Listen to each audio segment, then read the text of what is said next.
Our world today needs skills that it never has needed before.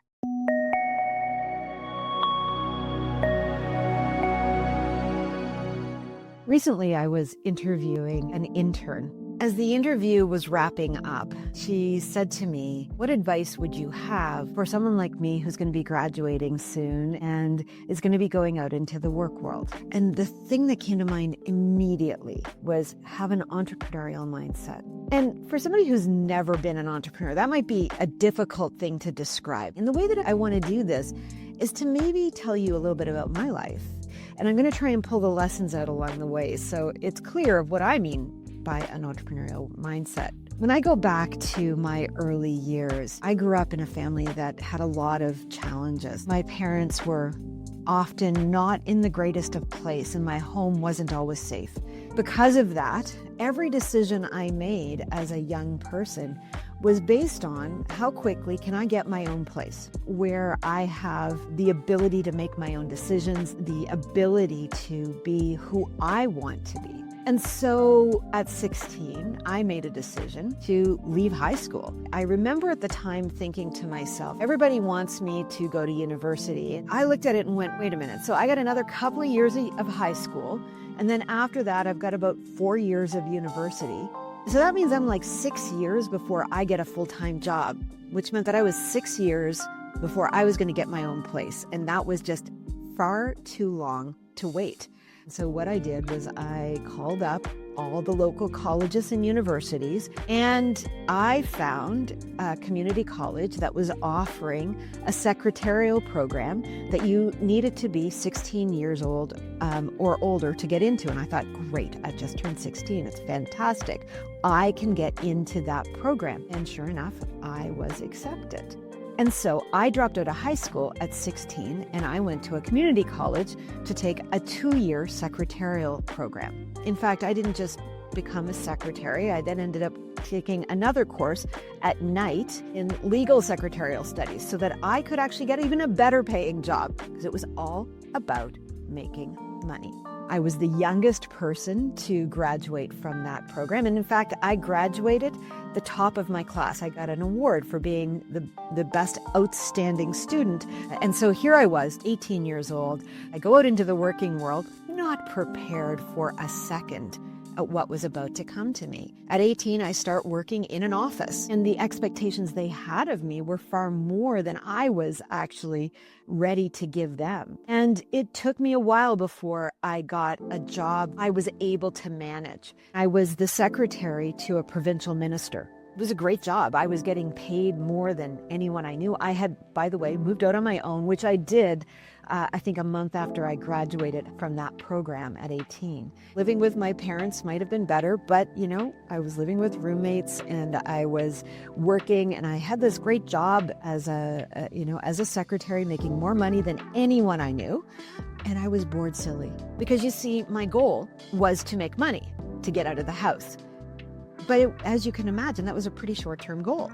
In fact, if I had in those days really thought about it, I might have realized that my real goal was safety. And that was how I was making decisions. And that's what entrepreneurs do. Choose a goal, whatever that goal is, and then we build around and to that goal. So when you ask yourself the question of how do I make this decision, you've got a North Star, that goal. My goal was to make enough money to get an apartment. And so I made the decision to drop out of high school, go to a community college, and get a designation as a secretary, and then even a legal secretary, which led me to this role as now in the provincial government. So great, I achieved that, but it wasn't the right goal. After a couple of years of being a secretary and finding myself incredibly bored, I made the decision to go back to school. Why?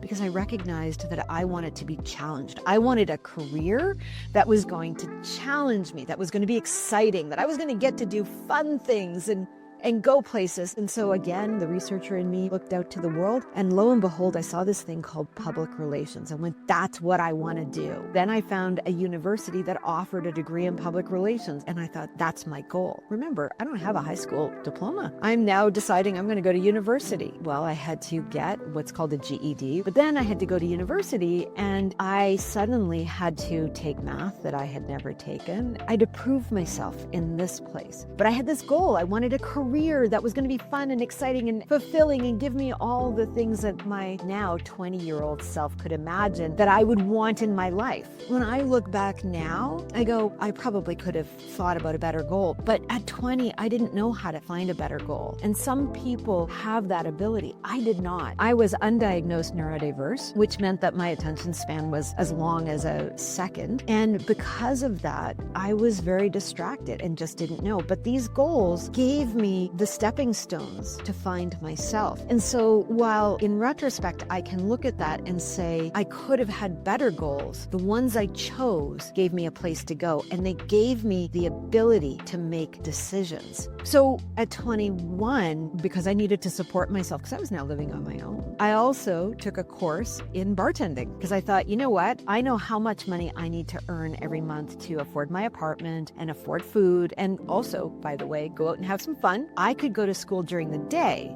and I can tend bar at night. And so that's what I did. I initially thought I was going to do public relations and did a year of that at one university and realized I didn't really like it, and then transferred to another university to do marketing and did my first year of marketing, which I loved and knew that marketing was actually the thing I wanted to do, but I needed to make a bit more money because I wasn't quite covering off all of my bills. I was bartending at night, and I had organized my classes so that I could work the lunch shift, work the early afternoon shift, go home, sleep for a couple of hours, get up, go to work from, probably 9 until 3 a.m., get home, do my homework, go to bed when the sun rose, and then get up and do it all over again. I was young and I was having fun. My goal was to build a career that I was going to really love and enjoy. And I remember a friend of mine at the time, her then boyfriend, had made the decision to move to Toronto. He had gotten accepted into police college. Now I was living in Halifax. I was going to a Halifax university. I was probably at this point 22, 23. It hit me that here I was living in Nova Scotia, and I hadn't spent time really anywhere else. I had visited some family in Toronto once, but really that was about the extent of my travel. And as I started thinking about my own career, this was in 1989. We were in the midst of a recession. As a woman, there weren't a whole lot of jobs open to me. Secretarial jobs were open, but if I wanted to go beyond being a secretary, I was going to have to start looking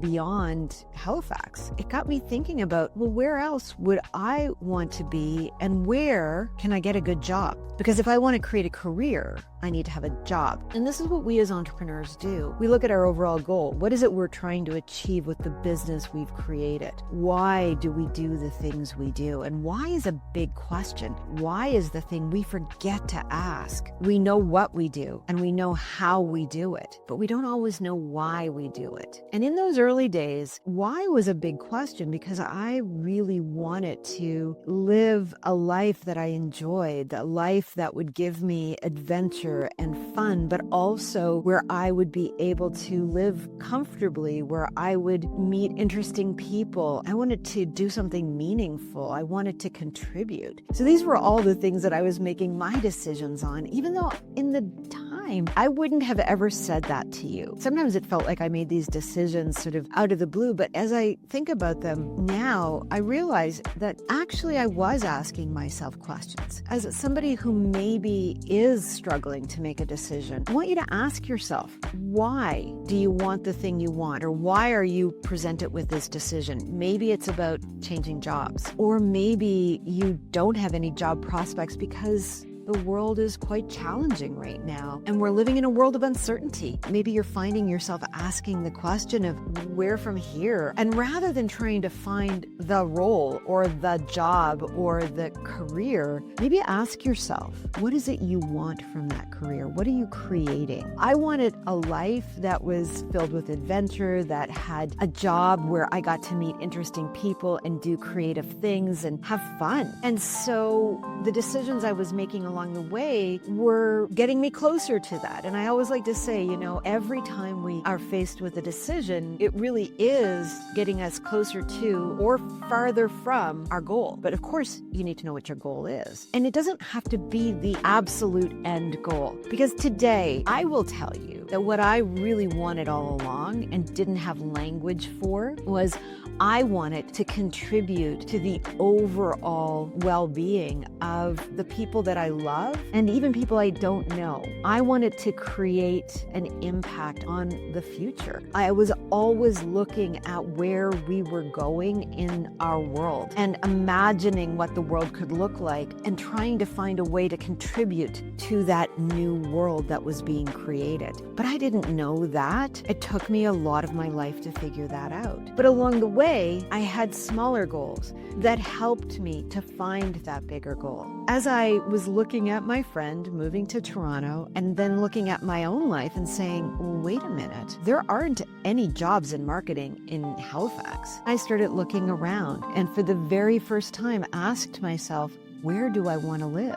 And that led me to a whole exploration. And I found myself looking at campuses that were on tops of mountains or, in beautiful places and thought, oh, what would it be like to live there? And applied to a whole bunch of universities throughout Canada. And I got accepted to all of them, which wasn't helpful because I thought the decision would be made for me. And so suddenly I had to make a decision as to where I was going to go. And I remember at the time looking at all of these different universities and weighing out pros and cons. And ultimately what it came down to for me was the fact that I'd never lived anywhere but Nova Scotia. And as much as I was telling myself I was brave, there was a part of me that was very afraid.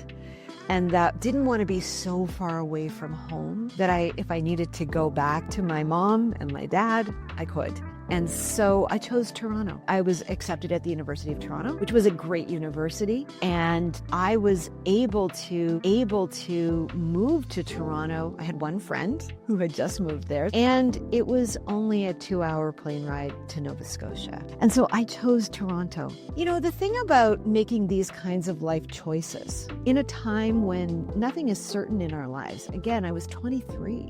I was unsure as to whether or not this was the best decision for me. And the only thing that I could compare it to was this goal of living a bigger life, a life of adventure, a life of fun, a career that was meaningful and fulfilling, and that I could in some way make my impact in that world. And I learned a lot of life's lessons in that move.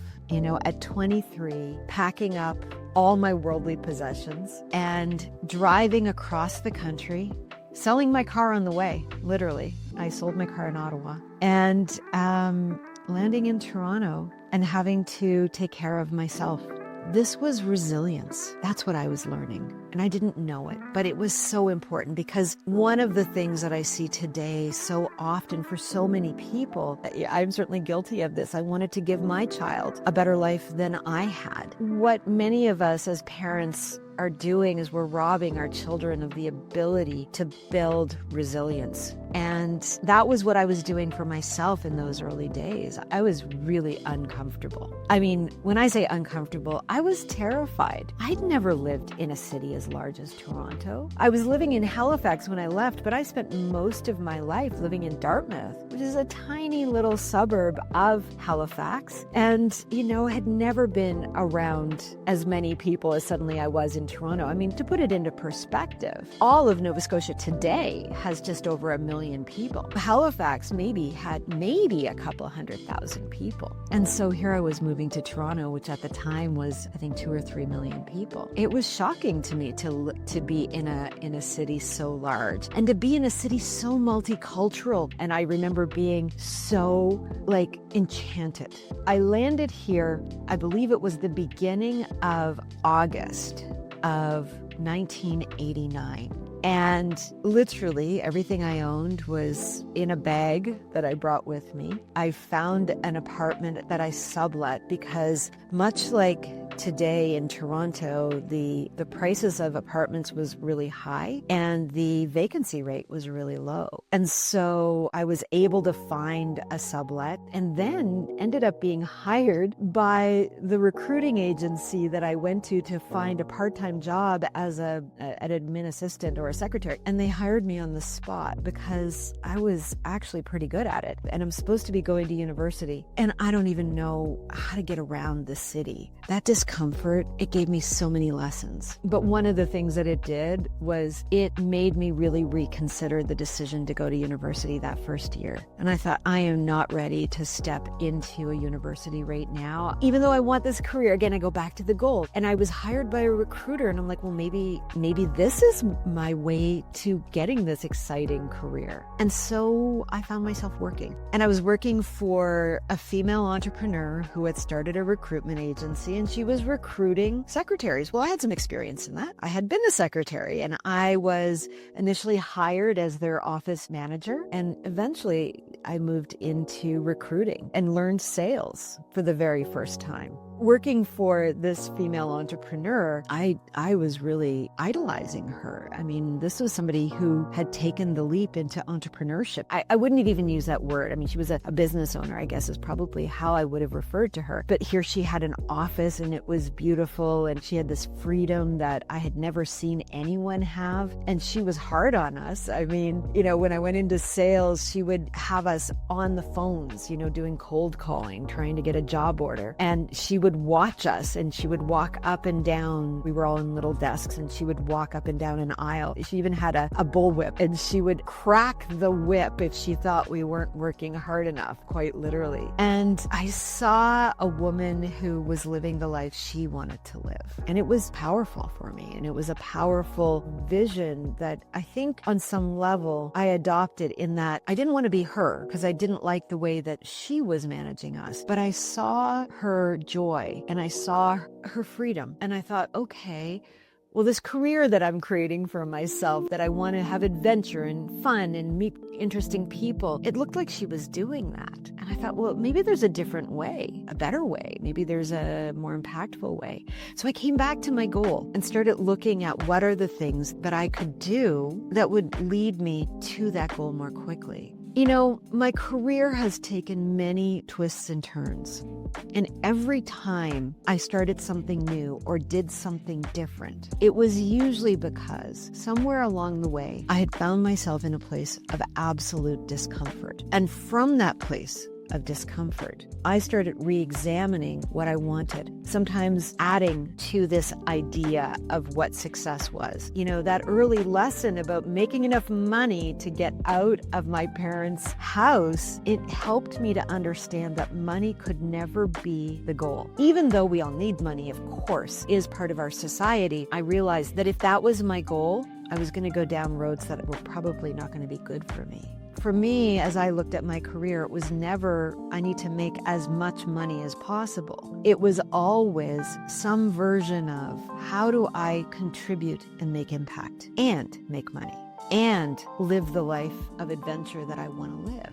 And so, like I said, I got clearer over the years. And it wasn't really until a few years ago that I got very, very clear on what that actually was. But what I did all the way through my career was that I learned the importance of making decisions based on a goal. I learned the importance of recognizing those moments of discomfort and choosing to make a different choice. When I was working for the provincial government as a secretary at the top of my career, I was so comfortable, I was bored. And I moved myself into discomfort. And that created a resilience. And that resilience, what that really was a trust in my ability to survive, to create, to thrive, regardless of the circumstances around me. I learned to trust myself and to trust my own judgment. And it didn't mean that I was always right, and it didn't mean that the decisions that I made brought me in one fell swoop to an end goal. Sometimes I had to make 5 or 6 decisions to get to the place that I wanted to go. When I moved to Toronto is a good example, because I thought I was moving to Toronto to go to university to finish my schooling. As it turns out, I came to Toronto to expand my vision of myself, to recognize that the world was way bigger than I thought it was, and to explore career options that I didn't even know were available to me. I never made it to University of Toronto. I got busy having a career. I stayed in that headhunting job for about a year and then ended up in the not-for-profit world where I became a fundraiser. And that was something that I loved doing because I felt like I was really contributing. I felt like I was making a difference. My very first event that I ever ran in a charity, I did a concert, a country concert. I remember I was hiring a band, and I'd never hired a band. I didn't even know how to do that. But I found myself on the phone talking to agents in Nashville with no budget, an idea, and this event that I wanted to put a band in place for so we could create a fundraiser for the charity I was working for.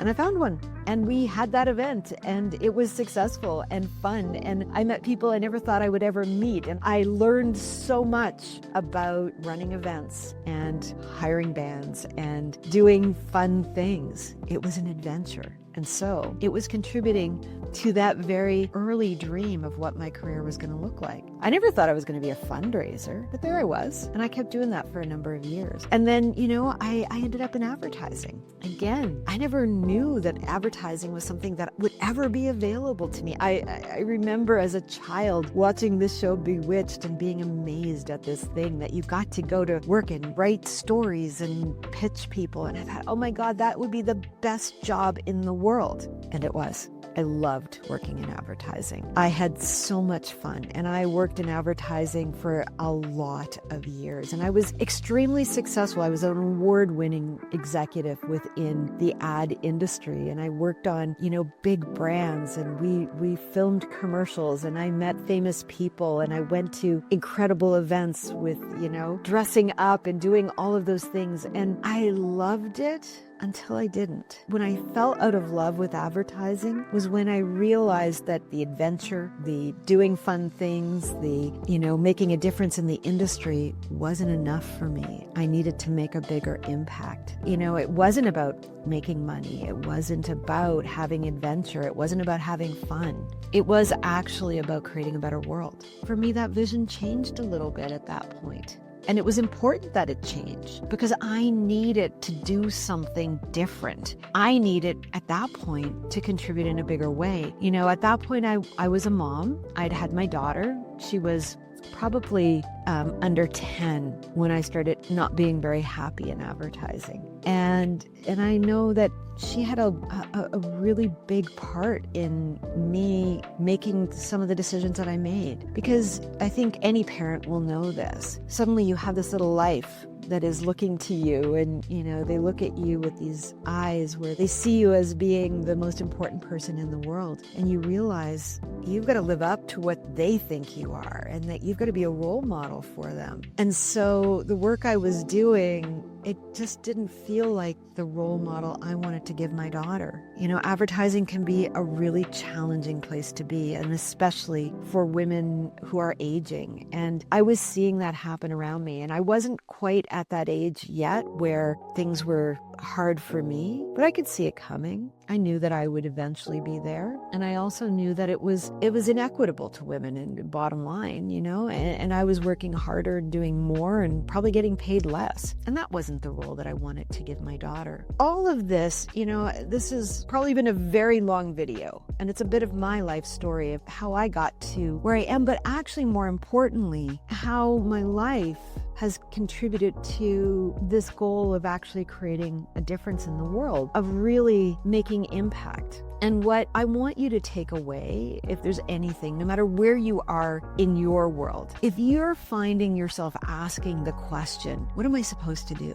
Or how do I make this decision? I want you to remember that, first of all, you're not supposed to do anything. There's no angel up there and, at the pearly gates writing down what you've done and tick mark on when you've done something right and, and an X when you've done it wrong. There's no one keeping track of your life. It's only you. You are the boss of you.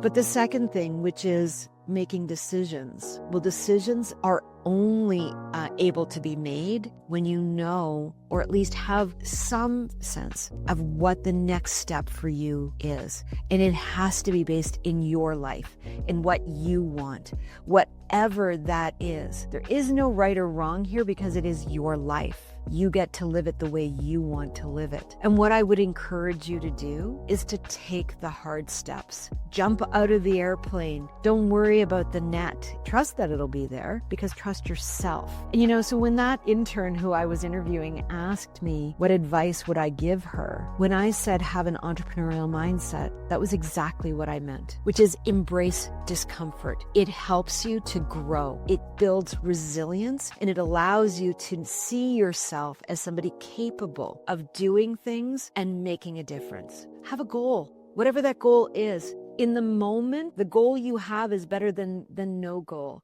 So use that, but recognize that your goals can change over time. They will get refined. They will be honed. You will grow and you'll see those goals differently. So make sure you have those goals now and come back to them often. Use them like stepping stones to make your decision.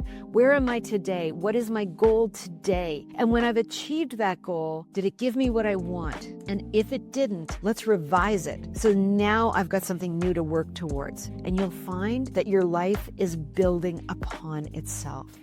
And so as an entrepreneur, that goal is helping you to choose. Use all of the experiences you've had in everything you do.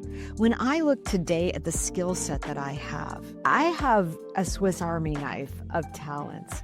Why? Because I've done a lot in my life. And I chose to do that. It wasn't because I was forced. I loved learning. I loved experiencing. And the more that I could learn and experience, the better for me. I was the first one putting my hand up saying, pick me, I'll do it.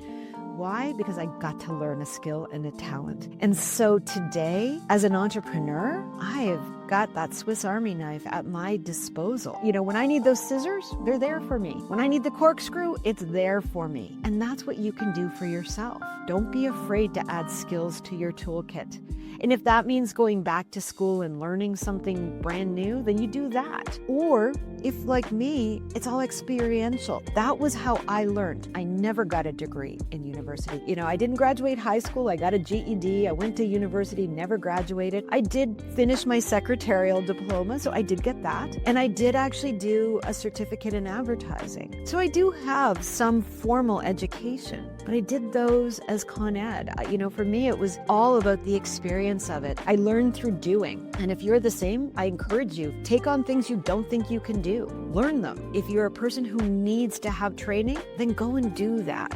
Our world today needs skills that it never has needed before. There are skills we're seeing that have been around for decades and, maybe even longer that we won't need as humans anymore, because we know technology is stepping in and taking over some of those skill sets. But it's creating a better need for others.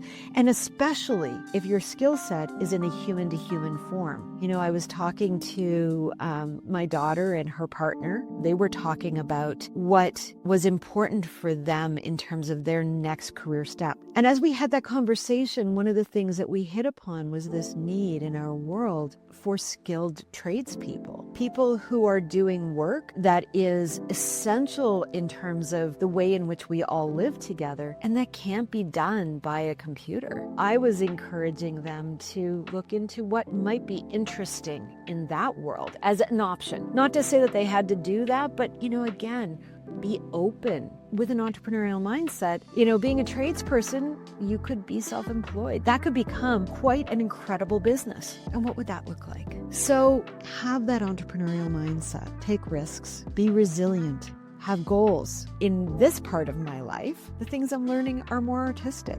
The goals I had of having this interesting, exciting, adventure-driven life and making a difference in the world had me focused elsewhere. But now, with the work that I do, I really feel that I am making that difference and I am making that impact. And with that, I get to explore my artistic side, and I find myself crocheting for many hours a day, or going and doing pottery or painting. These are things that I'm learning.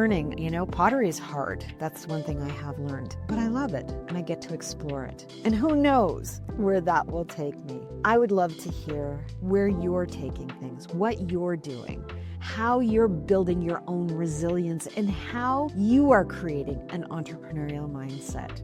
If this resonated with you, make sure you hit the like button and subscribe to our channel. I post here often, and many times it's a video like this where I'm telling you a little bit about myself and the lessons I've learned along the way. I'm Andrea Sampson, and I hope to see you in this very next video.